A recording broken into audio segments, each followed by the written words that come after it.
Latest general knowledge, railway జాబ్స్కి సంబంధించి latest general knowledge ఇవ్వడం జరుగుతుంది.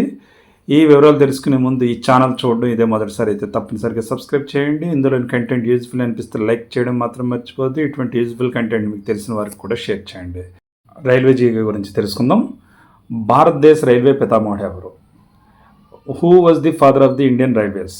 లార్డ్ డల్హౌసీ. దీనికి ఖచ్చితమైన ఆన్సర్ లార్డ్ డల్హౌసీ. అసలు లార్డ్ డల్హౌసీని భారతదేశ రైల్వే వ్యవస్థ పితామహుడిగా ఎందుకు అభివర్ణించారు? ఈ విషయం తెలుసుకోవాలంటే భారతదేశ రైల్వే పితామహుడిగా లార్డ్ డల్హౌసీని పేర్కొనడానికి గల ప్రధానమైన కారణం భారతదేశంలో మొదటి రైలు మార్గం 1853 ఏప్రిల్ 16వ తేదీన వేయడం జరిగింది. ఇది ఎవరి నేతృత్వంలో జరిగింది? లార్డ్ డల్హౌసీ అప్పుడు మనకి గవర్నర్ జనరల్గా ఉండేవారు. ఎందుకంటే మన భారతదేశం బ్రిటిష్ వారి పాలనలో ఉంది.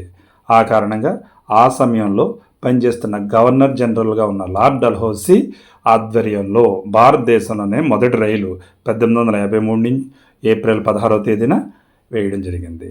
ఎవరు వేశారు? గ్రేట్ ఇండియన్ పెనిన్సులర్ రైల్వే వారు. గ్రేట్ ఇండియన్ పెనిన్సులర్ రైల్వే ఆధ్వర్యంలో వేయడం జరిగింది.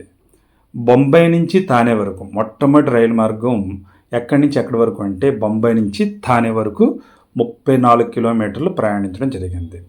ఇది లార్డ్ డల్హౌసీ ఆధ్వర్యంలో జరిగింది కాబట్టి భారతదేశంలో రైల్వే వ్యవస్థ ప్రవేశపెట్టిన ఘనత ఆయనకే దక్కుతుంది. అందుకనే లార్డ్ డల్హౌసీని ఫాదర్ ఆఫ్ ది ఇండియన్ రైల్వేస్గా చెప్పడం జరుగుతుంది. అలాగే భారతదేశంలో రెండో రైలు మార్గం ఎక్కడి నుంచి ఎక్కడి వరకు? ఇది హౌరా టు హుగ్లీ మధ్య ఉంది. ఈ విషయం చాలా బాగా గుర్తుపెట్టుకోండి. ఇటువంటి జీకే తెలుసుకోవడానికి ఫాలో అవ్వండి. Thank you. All the best. మీ చెల్లెలు రత్నకుమార్. జై హింద్.